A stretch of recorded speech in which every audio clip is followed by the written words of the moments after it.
Lightbearer, The Crimson Chronicle, Part 1. Written by J.A. Hawk. Read for you by Joshua Garner. Chapter 15. Illuminating Reprieve. Fate woke with a bad taste prevailing in a very dry mouth. It took her several seconds of unpleasant smacking before she resolved to find her water skin to purge the foul taste. It was lost somewhere amongst the gear-strewn floor. She bent over the edge of the bed. Her head thumped somewhat painfully in rhythm with her heart as she groped for the skin. After a moment of fumbling around, she finally retrieved it, unstoppered the cork, and drank the stale contents in full. Her paw went limp, falling to the side of the bed. The empty water skin slumped to the floor. Fate hung there listlessly, halfway off the stone slab, her mattress furled at a precarious angle. It took a few more groggy minutes of laying haphazardly on this vertigo brink before she summoned the will to push herself up with both paws, righting the world. Thankfully, her sensitive head did not protest to the change in elevation as much as she had been dreading. If anything, it began to clear as the blood started to flow normally. Oh, but how she was hungry, she thought ruefully. I know I ate. Where did it all go? This reason alone forced her into motion. She swung her feet off the edge of the mattress and pushed herself into the devastation of gear that lay scattered about her feet. Master Silver would have your hide if he saw this. Fate berated herself. She took the next few minutes repacking her rucksack properly with her mistreated possessions, then rested her short sword, wrapped around with its belt, on top of the pack. From an outside pouch of her pack, she took a fresh catgut bowstring. Taking up Ivy in her paws, she discarded the old, frayed, and battered string, which had been ravaged by the weather. She looped the fresh string along the horn-knocked ends of the longbow. However, she did not tension the bow limbs, instead leaving the string to hang loose until they decided to move on again. Satisfied, she leaned her longbow against her pack, along with its quiver, in a neat and tidy pile. Now her attentions moved to the ruffled mattress. Feeling as though she might as well do things properly, she folded the mattress back into a tight roll and placed the squash pillow inside, returning it all to the way she had found it the previous day. Fate moved to the curtain that separated her tiny alcove from the outside world. She stopped and glanced critically over the space once more. Seeing nothing untoward, she picked up her cloak from the stone slab and ventured forth into the new day. Fate's idle musings about her appetite intensified as she stepped from her alcove. The daylight about the common area said she had slept well into the later hours of morning. Fletch was the only one about, sitting by the fire with his back to her. He had found himself a wooden crate somewhere and made for himself a makeshift chair to get off the cold stone floor. Fate then noticed just how unpleasant the icy stone felt beneath her stiff toes. She pulled her cloak tight about her shoulders with a shiver. Fletch was hunched over the fire with a poker extending out to the flames, slowly toasting a piece of bread. Following the antagonizing aroma, Fate sidled up to him. One of his ears cocked back towards her as she approached, but he did not turn around. What you got there? Fate asked in a chipper voice as she peered curiously over his shoulder. Beans, Fletch replied dully. He took the piece of bread from the poker and laid it on the plate in his lap. Beans? Fate looked down. For toast? She asked in disbelief. Fletch merely shrugged, piled a helping of legumes onto the toast, and took a bite. The combination of ingredients was so bizarre to Fate. Mel's really will eat anything, she mused to herself. She leaned on Fletch's shoulders with her arms crossed, then deliberately stretched down over him to nick the fresh toasted piece of bread from his plate with the tips of her fingers. Fletch seemed not to care. He only skewered yet another piece of bread and positioned it out over the fire. Fate stuck the crunchy toast in her mouth. Fletch's body was pleasantly warm from sitting by the fire, and she enjoyed the heat, so she stayed that way, leaning on him, contentedly munching on her toast and enjoying the moment. You know, Fletch said in a grumpy tone. He rubbed his eyes with his thumb and forefinger. He woke me up at first light to drill him. What's that? Fate asked thickly. Oh, Felix, she said, cottoning on. You may have created a monster giving him that bloody sword, Fletch complained. Sounds oddly familiar, don't you think? She gave a small chuckle. Feel like Master Silver yet? Fate asked as she pulled away from him. A slight musty smell stirred, which made her nose wrinkle. She gave a snort and stared offensively at the back of Fletch's shirt. She leaned in closer, tentatively sniffing the air.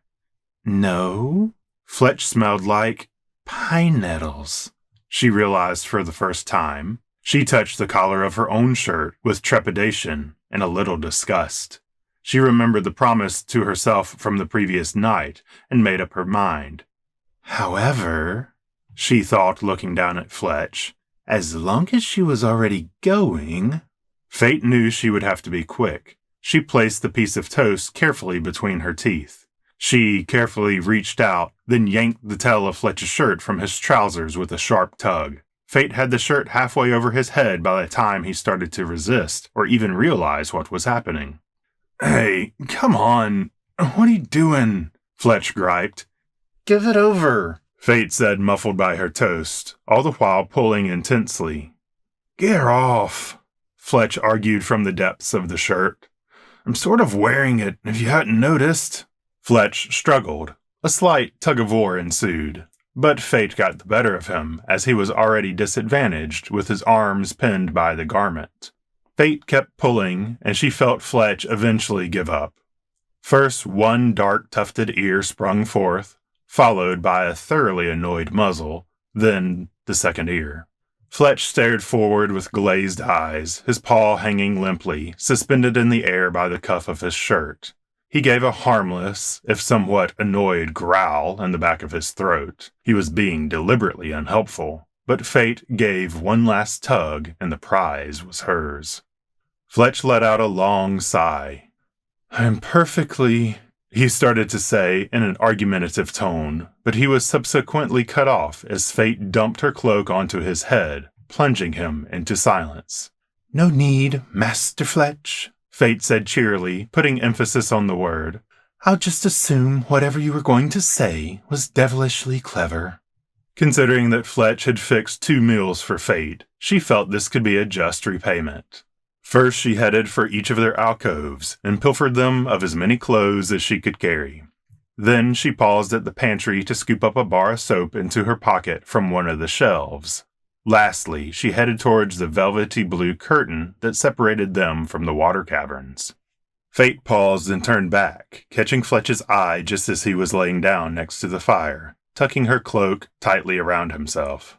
She waved her toast good-naturedly at him from the archway, then pushed through the curtains. Fate thought she caught the muttered words, long-eared pest, follow after her through the gap in the curtains. She grinned to herself, then hurried off to find one of the quick-moving water rivulets that cut through the caverns. The day meandered on, passing from a time-past morning into a time-past noon, but Fate was unsure, as she had no timepiece. She made quick work of the washing, for none of them had many garments to begin with. She had just laid out the last of the clothing to bask in one of the strong beams of sunlight that cascaded from the ceiling, when she heard a soft curse in the distance. She had seen neither hide nor hair of anyone since leaving Fletch, so she curiously made for the noise. The foul-mouthed individual turned out to be Prince Felix. He seemed to be thoroughly bedamning something that Fate could not see. She moved closer until she was in earshot. So, Fate held him, lifting her voice and walking closer. What did the rocks do to earn such ire? She asked. Felix lifted his head and looked around for the speaker. Hello, Fate, he said, turning towards her and lifting a frustrated paw. It's not the rocks I'm angry with. He stopped to consider. Actually, I guess it is a rock. Felix held out his paw as Fate leveled with him. The not-so-crimson catalyst sat twinkling darkly up at her in its violet obstinacy. No matter what I do, Felix was clearly frustrated. His brows were pulled down, complementing a deep frown. I can't seem to focus the light through it. That is odd, Fate commented. She reached for the violet jewel, then paused. Do you mind? I've been trying to practice, Felix said and offered the ring to Fate. I won't be a very good Lightbearer if I can't even form a technique, much less bridge any gaps. The prince's frown twisted into a look of utter uncertainty. Do you think what Soraya said was true? About the catalyst, that is.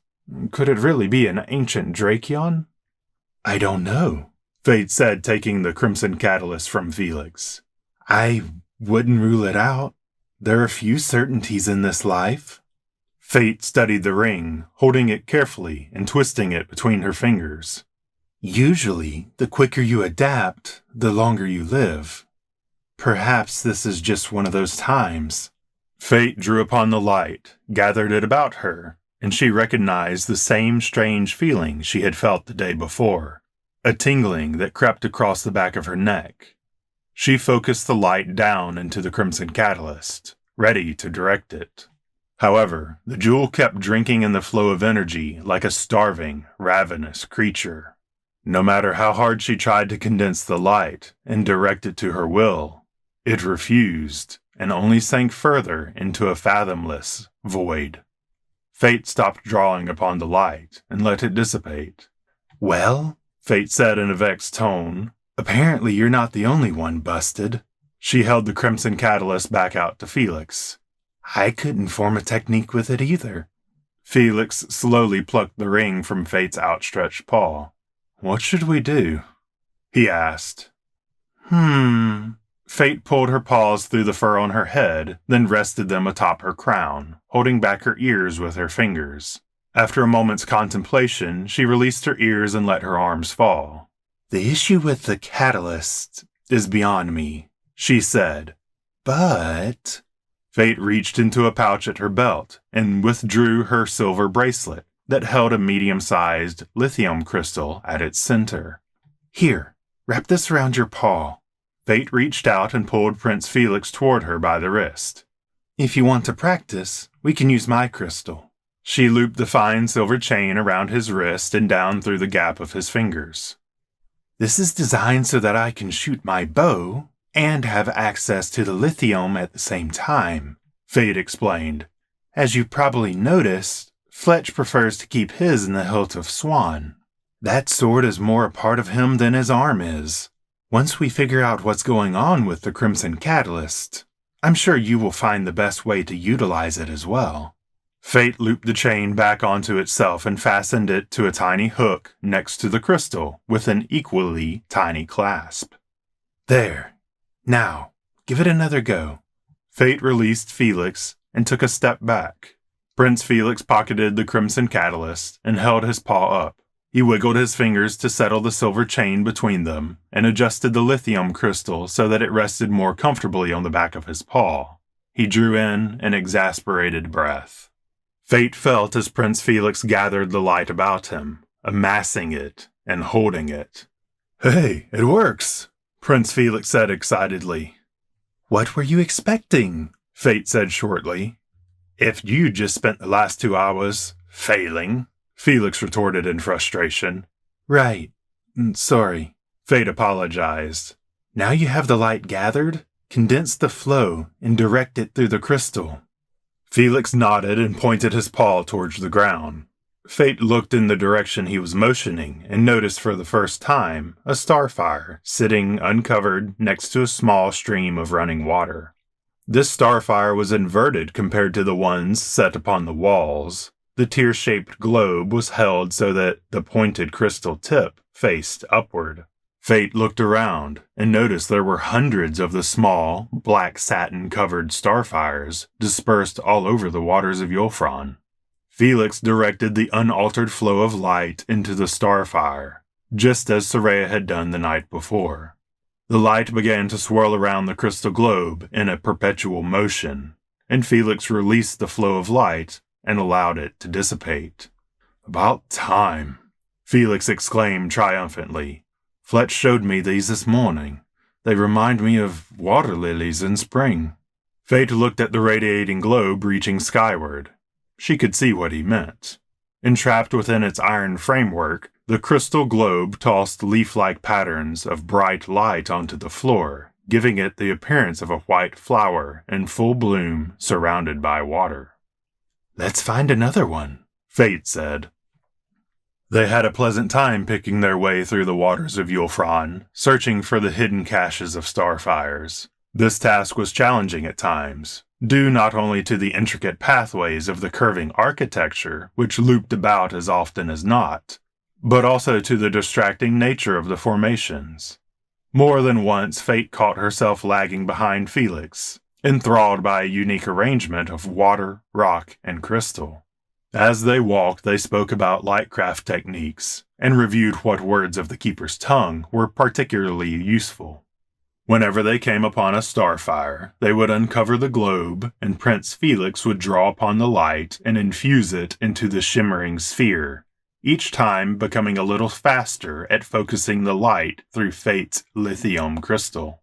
Fate was impressed how quickly Felix took to wielding the light. He even refined his technique the longer he practiced on the starfires. True, this was a basic task of moving pure light, but she could tell he had a natural gift. Others usually took much longer before they began to experiment for themselves. The prince seemed to have a good memory as well, for he remembered nearly everything they had discussed that night upon the mountainside when he declared his wish to be a Lightbearer in full. As far as students went, he no doubt would have earned much praise from the stuffy elders of the temple, a sharp contrast to herself or Fletch. Fate couldn't help but grin as a vivid memory sprang to mind of a wild tuk-tuk rampaging through the temple library. It was a sight she would never forget, watching the slippery animal run amok, crashing full tilt into piles of books, and vivaciously avoiding all attempts at capture by the wizened light-bearers in their long robes stumbling after the creature. It had been great amusement to her and Fletch at the time, the tongue thrashing they had gotten from Master Silver after having been discovered with greasy paws, less so. Their master had been furious, and he had immediately left the temple with them and headed for the wilds. His form of punishment was to be dealt out by way of extensive training. Fate tilted her head as an idea suddenly dawned upon her. "Master, you naughty dog!" Neither herself nor Fletch had ever been brought before the elders for that little trick. Master Silver had sheltered them from their wrath by leaving, although the grueling regiment of hauling stones up and down an unnaturally steep mountain path had kept that detail from her at the time. She beamed as affection for her old master swelled within her. "You seem happy," Prince Felix observed. Fate came back to the present. "Yes," she said, "just thinking." She looked at Felix and considered recounting the story to him, but after a moment of contemplation, she thought better of it. The prince certainly wasn't as impulsive as Fletch, but she felt it better to not encourage any ideas. The two of them were already too mischievous by half. Throw Edek into the mix, and, well, she was heavily outnumbered to say the least. "I want to try and split the focus this time," Felix said with a determined air. "What's that again?" Fate replied, shaking herself mentally. Apparently she was prone to distractions today. She looked up. They were standing in front of one of the largest basins she had seen in the caverns, nearly as big as the one that had been used to heal Felix. This one was more decorative in purpose and had an inner ring of coral stone, where 6 starfire lanterns were arranged, engulfed on each side by rippling water. "Sure, give it a go. You'll need to gather and hold more light while maintaining your intent to fragment it as you focus it through the crystal." Fate looked at the 6 starfire lanterns. She felt spurred on by Felix's ambition and decided to try something of her own. She felt Felix gather the light about himself and begin his technique. His face distorted as he discovered the complexity of what he was trying to do. Fate also drew upon the light, gathering it about her in a vast reservoir. It came swiftly, as the current flowing into Felix was already so strong, focusing all of her mind into the intent she desired. The light did respond, but sluggishly, a great beast, unwilling to turn its head, no matter how hard its reins were pulled. Fate redoubled her concentration, blocking out all else. The world became a void about her. "Nova!" She spoke with authority, and the light obeyed, flowing outward towards the starfires. With a flash, 3 of the starfires came to life, their pale orbs glowing faintly. The tax upon Fate was swift as the energy left her body. She felt out of breath as if she had just climbed a flight of stairs. "What did you just do?" Felix asked with astonishment. Fate looked at him from the corner of her eye. "The same technique," she said, slightly winded. "Look." She pointed towards the starfires that twinkled dimly back at them. "But," Felix said, "I have your crystal." "Yes, and," Fate replied, "you can form a technique without a crystal." "Obviously." Fate gave one last heave, finally catching her breath. Felix looked shocked. "Don't look so gormless," Fate stated. "It's not something Lightbearers make a habit of doing. However, if the situation demands, it's better to know how and not need it than to need it and not know how." "But it could be a solution to our problem with the catalyst," Felix said quickly. "If I can learn techniques without a lithium crystal." "It's not that simple," Fate said. "If you don't learn how a technique is supposed to feel, you might learn the basics wrong. A technique without a focus is..." She paused, thinking. "Wild. Untamed. You have to force it to obey instead of merely directing it to where your intent is." "I think I understand," Felix said slowly. "If you know the Keeper's tongue for what you desire, it's manageable," Fate explained. "You have to clarify your intent, direct it, along with your willpower. But see there." She pointed towards the 3 dwindling starfires. "I was only trying to infuse one of them." Her voice was serious. "Outcasting can be dangerous."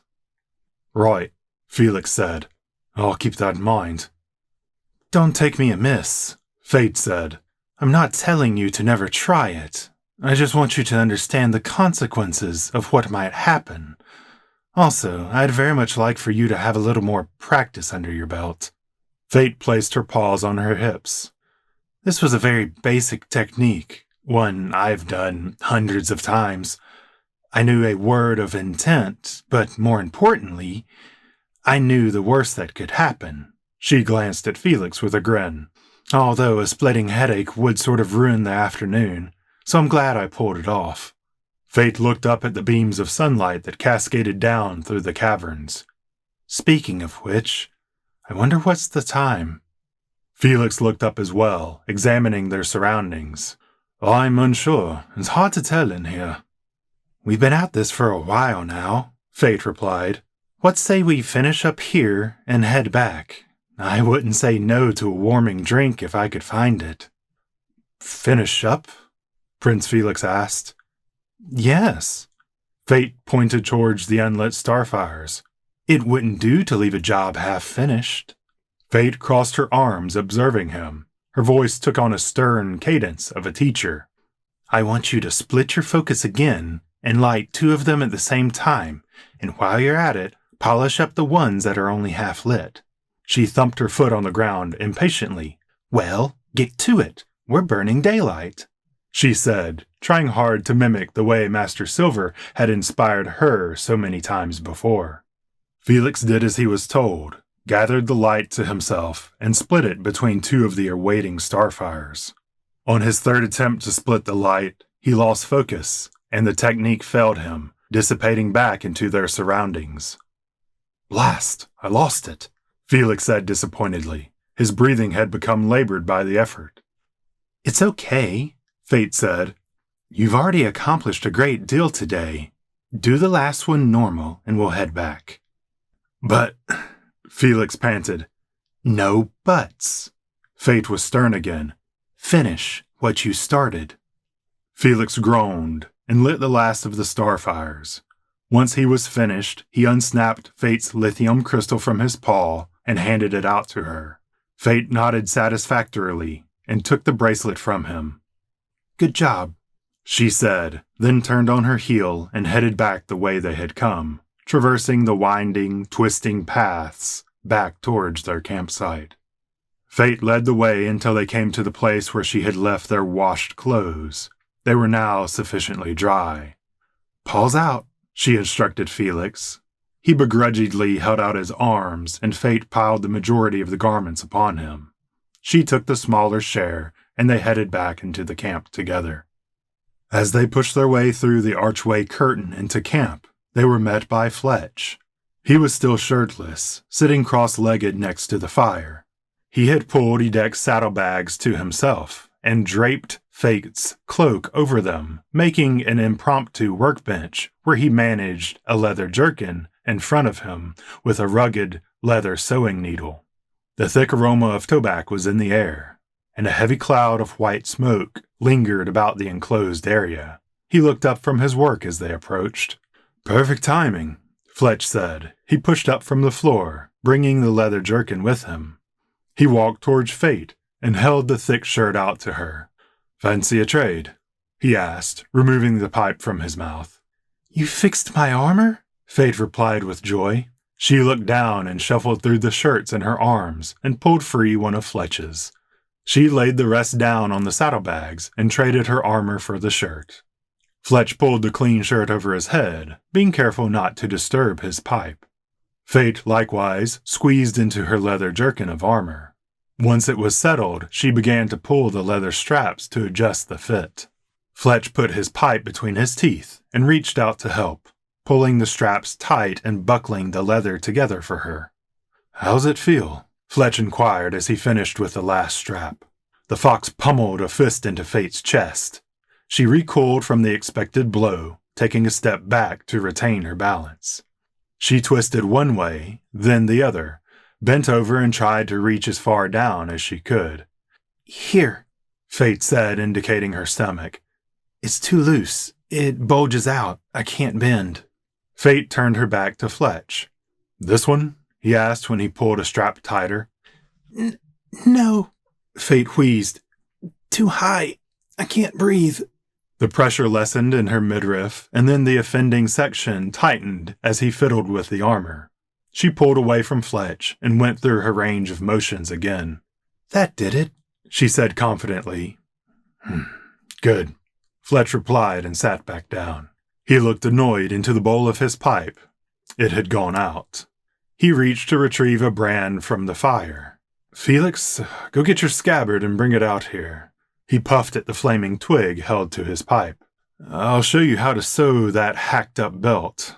It won't adjust until we get a proper replacement, but you'll still be able to wear it. Felix laid the garments he held down on the saddlebags and headed for his alcove. Fate wiggled out of her jerkin with some difficulty. The new straps were stiff and bothersome, but she managed eventually. She placed the armor on the floor next to Fletch and whispered, "Thanks," into his ear. He gave a muffled acknowledgement, still working to relight his pipe. Fate quickly sorted through the clothing, making a pile of what belonged to who, then stood up and took them towards the alcoves, along with her armor. Have you seen Edek today? Fate asked over her shoulder. She sidestepped Felix as he came out of his alcove with Torrent, and tossed his allotted garments into the vacated room. No, Fletch said. I assume you went hunting. He was gone this morning when we left. I hope he's okay, Fate said. Probably sleeping off his meal somewhere in the sun, Fletch replied. He glanced at the heavy curtain that led to the rest of the caverns. I'll have his scales for a necklace if he's not back by morning. I'd like to be in the valley before sunset. I don't relish facing another snowfall if we can help it. The rest of the evening passed amicably. Fletch and Prince Felix worked at fixing the scabbard which had been damaged by Fate's short sword. Fletch instructed Felix on how to work with the stiff leather awl, showing him a method to create a lasting double stitch that was sturdy. Fate took the opportunity to thoroughly explore the pantry and was delighted to find preserved fruit sealed in some of the crockery jars. This gave her an idea, and after searching some more, she found enough of the correct ingredients for her plan. She took the fruit preserves and poured them into a deep-set cast-iron pan with a lid. Taking a hard ball of salted dough, she mixed it with water and new flour until it softened. Then she fashioned long strips of dough out of this and laid them to rest over the fruit. Lastly, she covered the pot and set it in the embers of the fire, placing hot coals on top of the lid to secure an even heat. Fate's preparation eventually drew the attention of Fletch and Felix, who subsequently ventured into the storage pantry themselves. Removing a cured meat, they set to devouring it with vigor. Fate nibbled at the meat, but mostly made do with the leftover dough, which she fried over the fire, creating a flatbread of sorts. After an hour had passed, Fate removed the cold-riddled pan from the embers of the fire and broke the seal. A powerful, sweet aroma of baked fruit flooded through the room. She broke through the crust of the baked dough and ladled the steaming, syrupy concoction into bowls for each of them. Fletch was striding around, stretching his legs and blowing on his hot bowl of convection fruit and bread, when he came up short, next to the viewing portal which looked out into the caves. "Would you look at that?" he said, staring out into the nearly dark waters of Yulfron. Fate and Felix joined Fletch at the vista, gingerly cupping their own hot bowls of tantalizing treats. They likewise looked out into the blackness. All across the darkened waters of Yulfron were dazzling points of white light, starfires sparkling in a night sky. Edek stood looking out over the ranges of Viernola, his breath plumed in feathered mist as the stars began to fade to the light of a new morning. A sound behind him made the drake turn his head to the side, but he was not alarmed. Her scent had preceded her, and soon Soraya stepped up beside Edek. She also looked out over the magnificent vista, which rapidly captured the first rays of the sun as it broke over the crest of the mountains. They stood there in silence, enjoying the fresh day. Soraya spoke first. "It is a fair morning." "Is it?" Edek snorted, sending a billowing cloud of vapor forth from his nostrils. "You can feel it, can't you?" Soraya asked in a strained voice. "I know you can, just as I do." She paused, trying to catch Edek's eye. Tendrils of heat emanated from his body in the cold air. "I fear it," she admitted. "The greed, the hunger." "Yes," Edek replied stiffly. "A malice is growing, and it will consume and destroy with impunity if it gains a hold," Soraya said. "You must get that boy safely to the Lightkeeper." She reached up and pulled the hidden pins from the depths of her robe. They fell loose around her shoulders.